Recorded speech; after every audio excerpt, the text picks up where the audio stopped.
There we are. Awesome. I'm Paige. I'm an alcoholic. And where we're going to be picking up today is on page 63. Now, because I'm known for my time management, I'm being quite sarcastic for those that have been coming a while. We actually didn't make it all the way through the first paragraph. So what we were talking about last week was what I like to call the employment contract, because nothing makes spirituality more exciting than adding a layer of bureaucracy. Like, oh, how fun, paperwork. But it really is a metaphor. This metaphor of, the third step is I'm going to decide to take this course of action. I'm going to decide that I'm going to take these 12 steps as a way of life, like my life depends on it, because it does. And the result of that is everything that I need will be given to me. Now, after this meeting, we do a bit of Q&A and that sort of stuff. And last week after the meeting, there was discussion about, hey, does that feel? What about for those that feel that if I show up and I do this, then I get that feels. Like a tit for tat sort of thing, or like a God that's keeping score. And what I will say is everything that we talk about in Alcoholics Anonymous is experiential.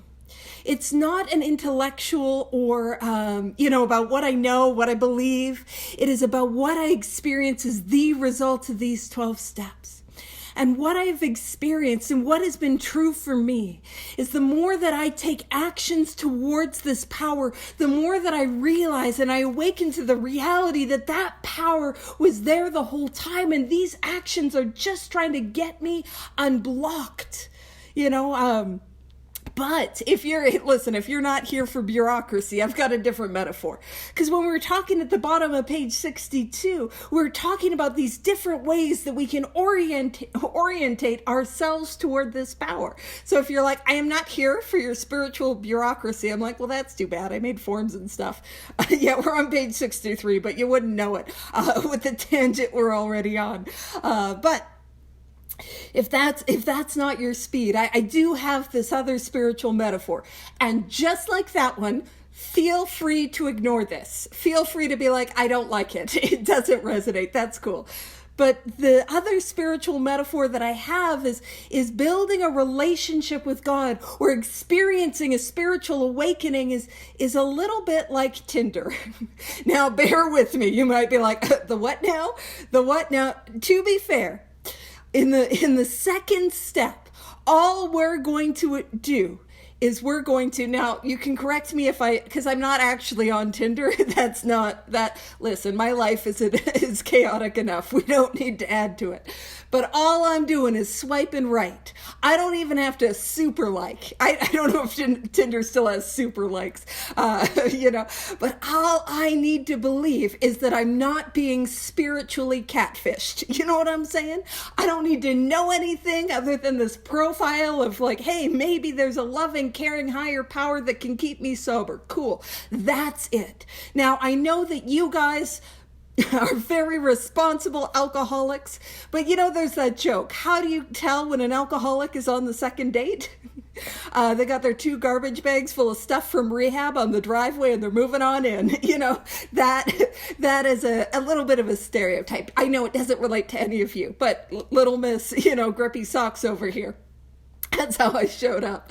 Now, so we might not be people who, by and large, have a great depth of experience with dating. It's typically immediately cohabitating, in my lived experience. But what we're doing is we're beginning to build a relationship with this power. Again, this is one way of looking at it, one metaphor that we can use to sort of relate to and explore. If it doesn't work, don't use it. It's okay.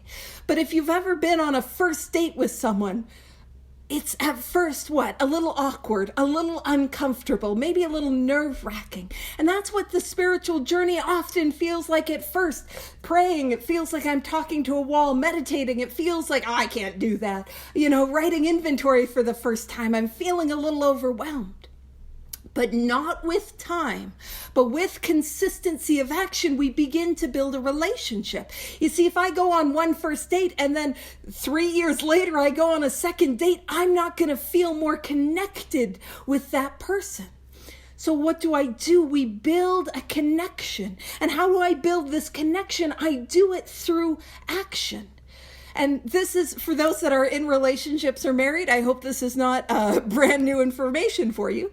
But if you want to feel connected with your spouse, the first thing you need to do is speak to your spouse. I know, it's crazy. They want like communication and stuff. Wild, right? And if I don't speak to a spouse for like, let's say a week, I'm not going to feel very connected. Now, I really hope this does not blow anything out of the water for you. I hope this is, a foregone conclusion. But also, if you want to feel connected with your spouse, what do we need to do? Listen, listening ears, we have to listen to what our spouse is saying. That's a part of it. And if you have to, like in any like healthy human relationship, we've got to spend time together. We've got to do things together. And if we don't do that, we don't feel connected. If we don't have that sense of communion, just being together. Or if you've ever had that experience, when you come home and the person you're in a relationship with is pissed and you don't know why, but you should know why, and you just hope it'll blow over and we're not talking about it. I know you guys would never approach relationships in that way. You're super duper healthy, but me over here, in one of those, right? We're not feeling very connected. So the third step is simply a decision that I'm going to build this relationship, that I'm going to take this course of action to clear away the stuff, to try to connect, to build, to listen, to speak, to commune, to be with, to do. That's what the third step is. And again, that love is there. And that person that you were nervous to go on that first or second date with, after consistency with action, that's that person that you want to go to when anything happens in your life. You have an amazing day. You can't wait to celebrate it with your partner. Or you just have the worst day and you just want to share that with your partner and be comforted. That's what begins to happen in this spiritual journey. And we build that through the actions of the 12 steps. So that's just a different way to view the spiritual journey. And again, if you're like, girl, that is the stupidest metaphor I've ever heard. That might be true, but that is for sure the stupidest metaphor you've heard in this big book study so far. We've got more. So you just wait. There's more coming around the bend.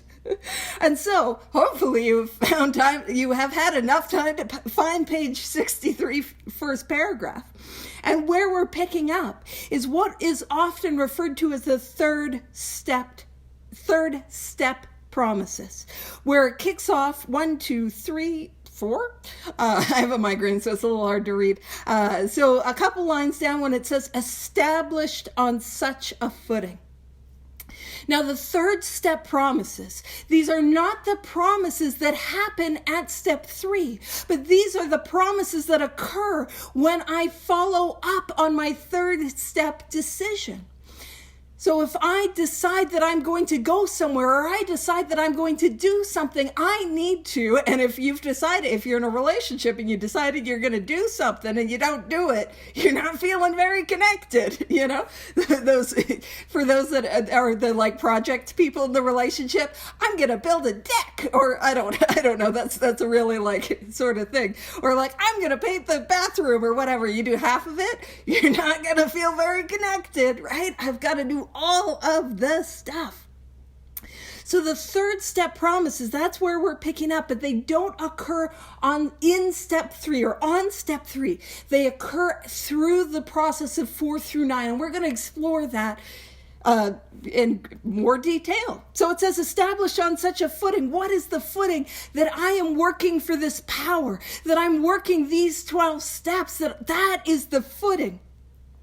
It says we became less and less interested in ourselves, our little plans and designs. And I have a sponsee that loves, there's this little meme of a cat that's like shocked, and it's like, what do you mean? Why would I want to be less interested in myself and my little plans and designs? Well, the reason is, if you're wondering, because it's like, what about my little plans and designs? And I think that is such a like underhand throw of like, like a softball pitch, like a gentle one, because it's not like my grand plans and designs are working.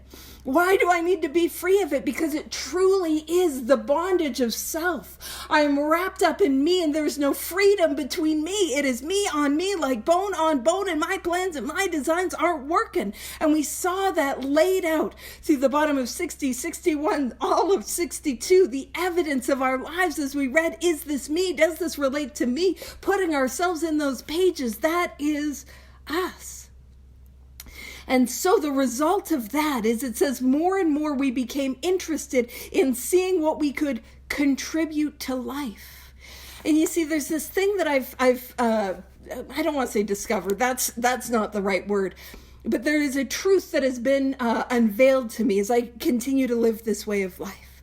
And that is, when I am like relying on me and my power and my self-will, I operate in the world through this lens of scarcity. There is never enough. So with me and my little plans and designs, there is never enough money, support, success, validation, approval, and even when I get it, it only lasts an instant and I need more. But when my orientation goes from what about me to what can I give, what begins to happen is I begin to see the world as it really is, and that is one of abundance. That there is more than enough. There is an abundance of love. There's an abundance of success. There's an abundance of all these things that I think I need, and I only awaken to that when I start giving. And that is a transformation that happens through that 4 through 9 process that I continue in 10, 11, and 12.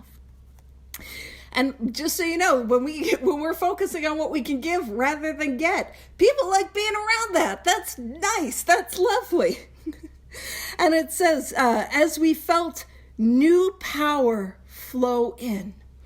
And keep in mind, in step 1, I awakened to the reality that I was without power. I was powerless. I needed power, and it couldn't be an old power, because all the powers that I had in my life were not sufficient to overcome this illness. New power flow in. And I love talking about this as a state of flow. There's a prayer that's in step 11 in the 12 and 12, and it's known as the St. Francis prayer, where it talks about, make me a channel of thy peace. That channel, that like where there is hatred, I may bring love, so that love is channeling through me. And you see that infinite love, that infinite peace, that infinite understanding, that infinite truth, that infinite power is available. And what I'm doing in 4 through 9 is clearing away the channel so that power can flow through me. And for a long time, when people would say, Paige, you got to let go, let God, I'm like, I don't know what that means, but I'm not going to let you know that I don't know what that means, because I need to look like I know what I'm doing, hanging out at a church basement with a bunch of drunks as well. You know, for some reason, I got to try and impress you, and I got to pretend I know what you're talking about. And the reality is, when we talk about let go, let God, the letting go is letting go of the outcome. This is my experience with it. Have your own. Go have your own experience. This whole thing is experiential. But for me, it is letting go of the outcome, letting go of the result, and letting this power flow through me. And if I'm blocked, I'm stuck. How do I do that? Well, that's what 4 through 9 does. It gets me unblocked. And if I'm living this way of life, that's what the 10th step, it helps me to get unblocked. And the 11th step, if I miss it in the 10th step, it helps me to get unblocked. So that's what we're trying to do. And it goes on to say, as we felt new power flow in, as we enjoyed peace of mind. Now this might not feel like a powerful promise, but if you're somebody like me and you know what it's like to have the little gremlins between your ears wake up before you do, and they start chitter-chattering, oh, there was a committee, and they'll start going. Oh, I was like, oh, what's wrong? I was like, does he have a picture of my brain gremlins? Paige's little brain gremlins? I don't think he does. They're not the most photogenic. They didn't brush their hair. My little brain gremlins. If we did have a word of the day, I'm sure people would be like, is the word of the day brain gremlins? Not this week. Maybe next week. Brian might feel inspired. But that ability, This is my lived experience. As I would wake up in the morning and the thoughts would be on me, and they were not pleasant. It was, I hate myself, I hate my life, I shouldn't be here, I should just end it. And those thoughts were going before I approach full consciousness. And I remember the moment. Well, and actually before that, as I started to really lean in, I could see these thoughts I was like, oh, I hate myself. And it wasn't just on me like it was. You see, before I thought it was truth because it felt like it was truth. I suck, I'm the worst. But then I began to see it like it was floating, like, oh, I suck. Well, that's not a nice thought that's happening. Oh, I'm a piece of garbage. And it would just float by and I could see that it was not me. But the moment that I remember vividly as I remember I was coming to consciousness, and what was happening was prayer. I was praying as I was coming to consciousness. I couldn't have done that on my own willpower. That was the result of a rigorous application of this work in my daily life. It goes on to say, as we felt new power flow in, as we enjoyed peace of mind, how I have to live in here. You know what I mean? How nice it is for it not to be the garbage dump it was before. There was a lot of loud seagulls, seagulls aren't a thing, just gulls. I know. The bird nerds are going to be like, Paige, they're just gulls. Okay. As we enjoyed peace of mind, as we discovered we could face life successfully. What does it mean to face life successfully? Well, I'll tell you what that looks like for me, not wanting to die. Because that's how I lived my whole life from the age of 5 onward, not wanting to be here. Like, if I don't want to be here, I'm not doing life successfully, regardless of what's in my bank account or what any title or whatever, And that can mean something different for you. And it says, as we became conscious of his presence. Conscious. Now that word conscious, it's Latin in origin. And the word con means with, and shus means knowing. So when we come to the second step, and of course, as we approach the third step, what we're approaching with is the etymological origin of the word agnostic. Agnostic is Greek in its origins. Ag means without, and gnosis means knowledge. And knowledge is not an intellectual knowledge, it's a spiritual knowledge. Without spiritual knowledge. And so what happens from step 2 and 3, between step 11, where we talk about conscious contact, or as we're talking in these promises about conscious, this conscious, as we became conscious of his presence, that conscious is a with knowing, a lived experience of this power, not an idea, not a belief, but an experience, a heart level experience. And conscious of his presence. And I love that idea of presence, because that again, when that is a lived experience rather than a concept, it's powerful. But what we're talking about is this power going from an over there idea of something that maybe works in your life and I'm going to try it because I'm out of options and I don't like it, to a present tense verb that is acting and living in my life. And that is powerful. It goes on to say, we began to lose our fear of today, tomorrow, or the hereafter. That fear of the present, that fear of the future, the fear of what happens next, that is gone. We begin to lose that. We begin to be transformed. And it says we were reborn. And for something to be reborn, that means something has to die. And I think of, this is, if you were not, nobody here was like, I was looking for a Paige lore drop. A little fun fact about Paige. Nobody needed that. But a little fun fact is I have a couple tattoos that I got when I was young. And one of those tattoos, I got a phoenix. And the mythology of the phoenix is it's a creature that lives for 1,000 years. And then to be reborn, it lights itself on fire. And from the ashes, a new phoenix emerges. And so in that metaphor, it's like for something to be reborn, something needs to die. And so what is dying? And we might be like, whoa, I'm not here for human sacrifice. What are you talking about, Paige? What we're talking about is the self-centered self, the ego. that false self that is not who we truly are. That's what needs to die. Now, if you've been doing this thing a while, we know that never underestimate the restorative power of the human ego. Like that thing, speaking of another mythological creature, that's like what is it called? That serpent where you cut off its head and two more, the hydra where two more grows in its place. That's kind of what the ego's a little like. And that's why this is a continual process, a way of life. And so those are the third step promises. But they don't happen when I make the decision. They happen when I follow up the decision and with the action of the 12 steps. And I have this fun. Now the fun might be subjective. You don't have to like it. I have this fun little graph. Ooh, it's a little chart. And I'll make sure I put it in the chat because I can tell it's a bit hard for some people to read. And my dear friend Glenn, he made this chart and he's so sweet. He at the bottom, I think I'm covering it. He cited other charts and inspiration. He's great about this. But what I'm trying to point to is the comparison between the third step promises and the ninth step promises. So in step 3, when it says we became less and less interested in ourselves. Well, in step 9, it talks about we will lose interest in selfish things and gain interest in our fellows. That self-seeking will slip away. And in the third step promises, when it talks about more and more, we will become interested in what we could contribute to life. We see how that ties in step 9, we can see our experience can benefit others. Again, losing interest in selfish things and gaining interest in our fellows, and that self-seeking slipping away.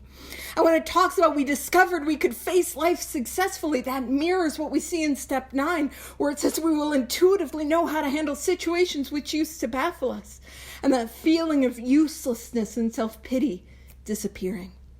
When it talks about losing that fear of today, tomorrow, or the hereafter, what it's describing is comprehending the word serenity and knowing peace, and that fear of people and of economic insecurity leaving us. And when it describes that experience of being reborn, it describes in the ninth step, we are going to know a new freedom and a new happiness. That sudden realization that God is doing for us what we cannot do for ourselves, and that profound change where our whole attitude and outlook upon life will change. And we see that these promises aren't just going to happen when I make a decision, but they mirror what happens when I follow up that decision with action. And I'll put that in the chat when I be quiet. That's when I'll put it in the chat, because I don't think I'm good at multitasking that well to do it as I talk. But then I'm like, let me try.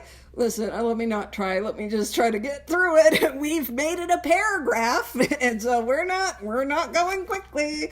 Alrighty, so it goes on to say, we were now at step 3. So this is where we're making the decision, the signing of the contract, the swiping on Tinder, whatever. And I'm sorry for people that came late and they're like, the what now? The what now? The Bumble, whatever you're on. I don't know. Hinge, I don't know. But it says we're now at step 3. Many of us said to our maker, and I'll point out capital M maker, because these are synonyms that we get to use for that power which we call God. And if you don't like it, don't use it. But M maker, and what's nice about that is that it implies created, love, care, attention. And if that resonates, awesome. If not, don't use it. It's all good. And it says, as we understood him. Now, because I am just so fun at parties, just an absolute delight. The word, I have a 1930s dictionary, just a real treat. I also have a 1930s medical dictionary. I just had them because I'm fun. They were my grandmother's. Just delightful. But what the word understand, in my 1930s dictionary, it means to know through experience. And a lot of times when we talk about the God of our understanding, we're almost like, hey, it must be the God of our misunderstanding, or I couldn't understand it. If it's God, how could I understand it? And all that sort of stuff. But what are we talking about? What we're talking about is this is a power that I will get to experience. And at the third step, I'm not going to have this experience. I might begin to have the hints of one, but I'm not going to have this experience at step 3. The experience happens through these 12 steps. And the third step is just a decision that I'm going to go after these 12 steps like my life depends on it, because it does. And I'm going to do that as a way of life. So it says, it goes on, and this is, and if you don't have it already highlighted, underlined, or a note, this is what we call the third step prayer. And this is the one that's typically used, and if I do well for time, or even if I don't, whatever, I'll point out some other third step prayers that are in this book, because I think it's fun. Feel free to be uninterested and be like, I'm not listening. You don't have to. Alrighty, so it says, God, I offer myself to thee. What does that mean? So it's saying, God, I'm giving myself to you, or this power that I don't know, that I barely like, or I don't like. You know what? I'm giving all of me. And actually, Rob will correct me if I'm wrong. He's great. But there's this quote that Anne Smith, from her diary, that she really liked. And it was an Oxford group quote, and I don't have it verbatim. But the quote was essentially, I'm giving as much of myself as I am aware of, to as much of God as I am aware of. That, like, I'm giving as much of me that I can see to as much of God as that I can find. You know, that sort of vibe. Sorry to put that on Rob to fact check me. And I'm like, I'm giving it as vibes. So, all right. So, God, I offer myself to thee. So it is a giving of myself. And what I found, and again, this is my experience. Go have your own, because it's all experiential and it's the best. Go have it. It's the best. I'm just trying to peer pressure you into it. It's like, I hear girls won't like you if you don't have a spiritual experience. I think boys are going to think you have cooties if you don't awaken spiritually and help others. Just playground, trying to get you to do work. Anywho, sorry. You do you. But for me, this is a series of surrenders. That word isn't found in the first 164 pages, but the idea is, I'm surrendering that which I see in step 1. And what do I see in step 1? That I can't stay sober. And in step 2, we begin to explore the spiritual malady that we begin to talk about in step 3. And I'm giving more of myself to this power. And the more that I give of myself to this power, the more that I'm aware that this power is powerful, that this power is love, that this power works. But I have to do the giving. And if you're like, how do I give myself to this power? That is what 4 through 9 does. How do I give myself to this power? How do I turn it over? How do I let go and let God? Well, the next tangible action in doing all of that is inventory. Boo! Boo! Rude! I know, but that's exactly what it is. You can boo me. And then we have an M dash. Ooh, some sexy an M dash. If you're not here for me, trying to spice up grammar, don't worry about that. And it says, to build with me and do with me as thou wilt. So God, I'm giving as much of me to as much of you as I know or understand. And I'm giving myself so that you can do with me whatever you want. And that might feel scary, but if you remember, I managed my life into pitiful and incomprehensible demoralization. I manage my life into embers. It is bad. You know what I mean? I manage my life into unmanageability. Anything is going to do better than me. You know how I know? Because I ended up in like the psych ward and they were managing my life and they were doing better. It took me forever to get my shoes back, which I think is rude and uncalled for. Anywho. So it says, relieve me of the bondage of self, that I may better do thy will. What is the bondage of self? That bondage of self is the selfishness, self-centeredness, the resentments, the fear, the guilt, the shame, the jealousy, the insecurity, the self-pity, the pain. Relieve me of that false self, that ego. Relieve me of that. Why? It's rude that it's not a something for nothing sort of deal. Like, relieve me of the pain of my, living in the bondage of self, because that really sucks. You know what I mean? Yeah, those carpet slippers. Yep. And so relieve me of the bondage of self, not because it sucks, but relieve me of the bondage of self so that I can better do what this power would want for me. And again, if we're standing at the precipice of this decision, it's going to be like, hey, what is this power going to really want for me? The third step is, I don't know. I don't know if my will and my life will be cared for, but what I begin to experience is that what this power wants for me is everything that I truly wanted for myself but didn't know it. And I'm not talking about the new car or the fancy whatever. I'm talking about a peace and a serenity. You know, I do a bunch of big book studies, and in one of them, I'm in the family afterward. And we're talking about the line, we are sure that God wants us to be happy, joyous, and free. That's what God's will is for me. To be happy, to be joyous, and to be free. And that gives me an indication of what like type of power that I'm trying to access, a loving, caring one that wants better for me than I want for myself. That's what I get to access. We are sure God wants us to be happy, joyous, and free. And I couldn't do that on my own power. The bondage of self means in my life that you could take me to Disneyland or World. I can never remember which one is the happiest place on earth, but the happy one, you know, as opposed to the miserable one. I don't know. But you take me to Disney or wherever, and I will think myself into suicidal ideation. You know what I mean? I will take a perfectly lovely sunny Tuesday afternoon and be like, it's too much. I can't be here anymore. Like, that's who I am. And so we take away and then it goes on to say, take away my difficulties, not because my difficulties are difficult. And they suck. I always talk about how, like, it's not like get me a pony. It's not like a Santa Claus prayer, like, God, please get me a pony. And we can't even kind of like BS it and be like, it'll be a service pony and I will call him Clip Clop and I will pony around to be of service. No. Paige, you do most of your service online. You don't need a pony. You don't have pony money, Paige. See, God knows for me what I cannot do for myself. So it goes on to say, take away my difficulties, that victory over them may bear witness to those I would help.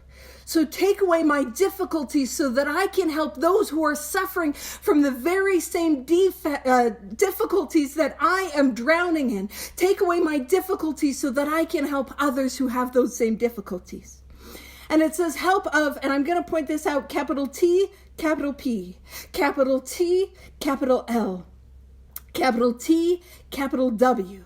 So help of thy power, thy love, and thy way of life. And again, that speaks to me about this power being a verb, an action, moving in the here and now. This power, this love, and this way of life. As I walk on the path begins to emerge before me, but I can't see it if I don't take those steps to get on the path. And there are those times where I get off the path and I feel like, I'm in the fog, I'm in the mist. And how do I just take some steps back towards the path and the path reemerges. That's when we talk about thy way of life. And it says, may I do thy will always, because that is what works. I'm not the director. I'm just the actor. There is a director, and I'm going to ask to try to do that.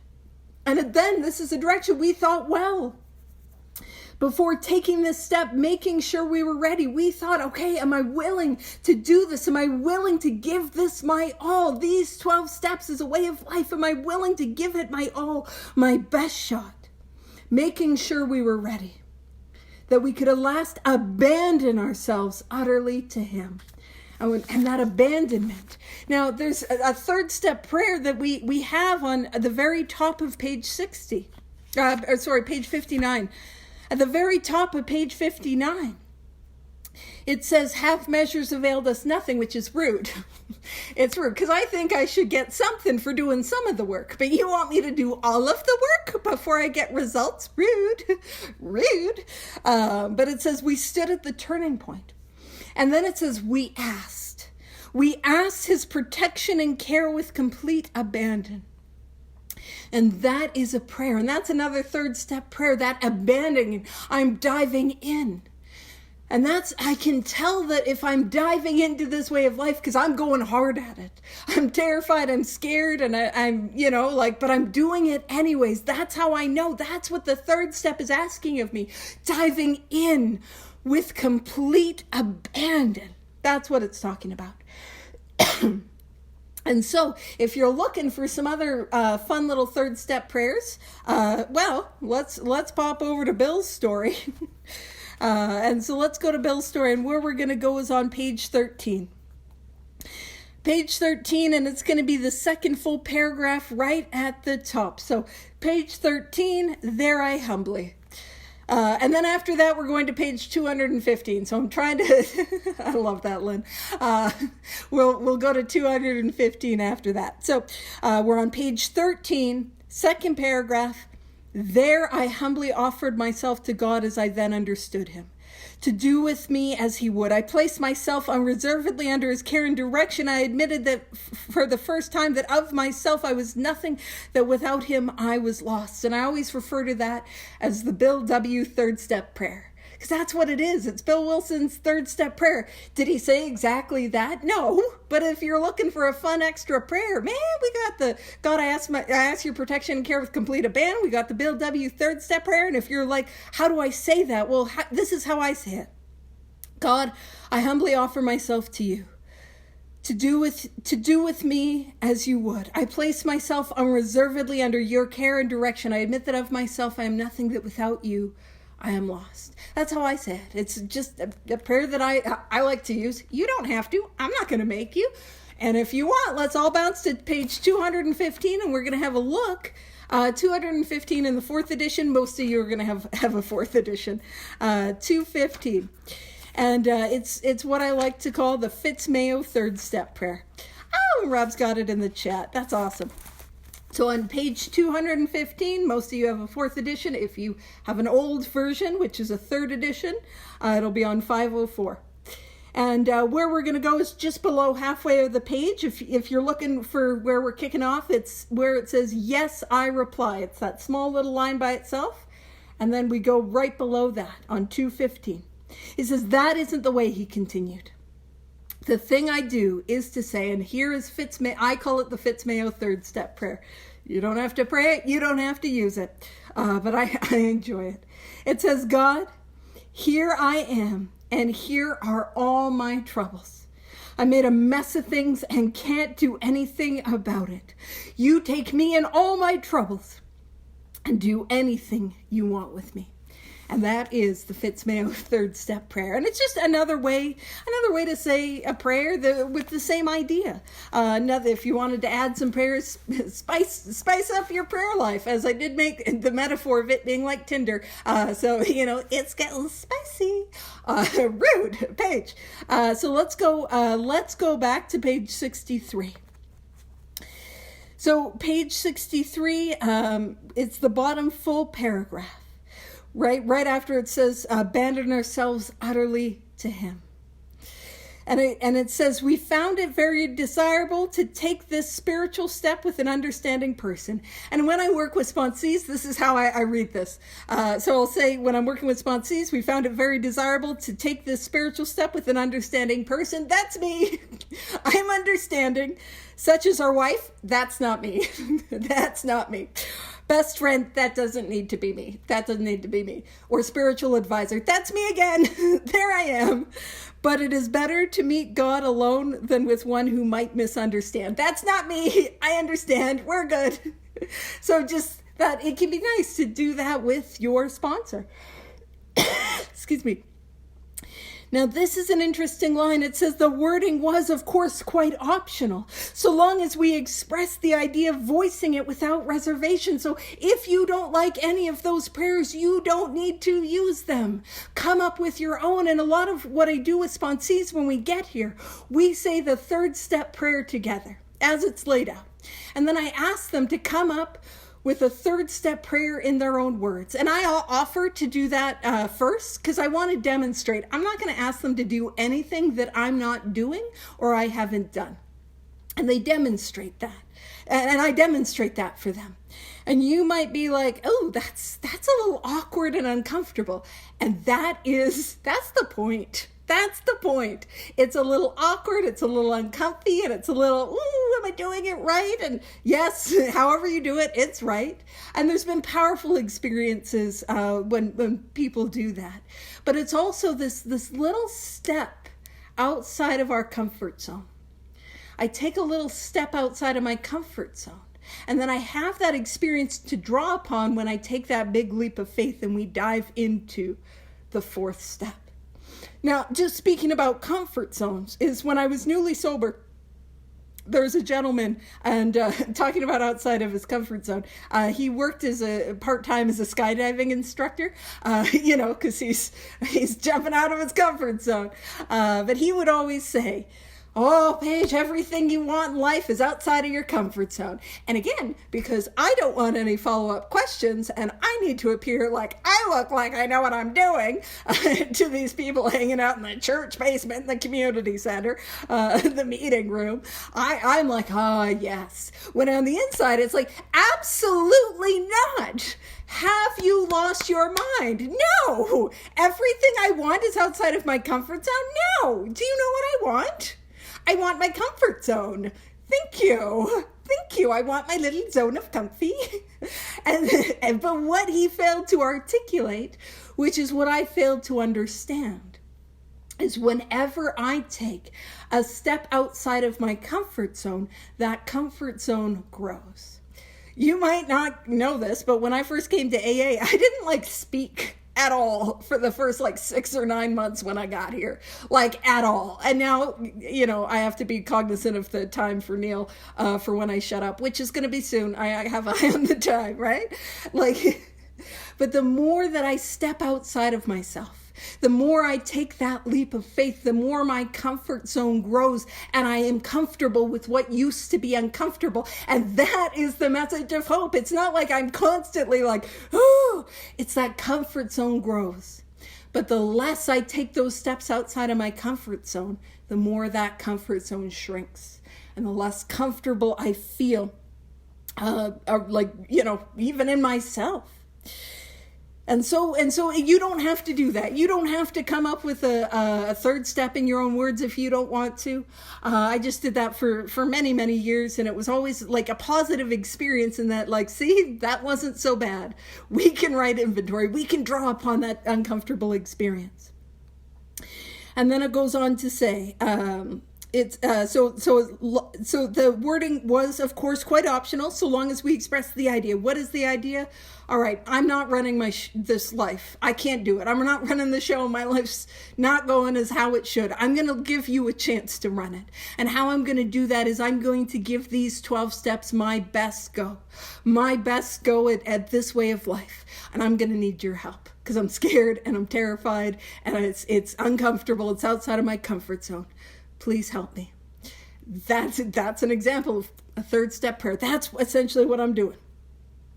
And it goes on to say, this was only a beginning. We're just beginning. The third step is a decision to do the stuff.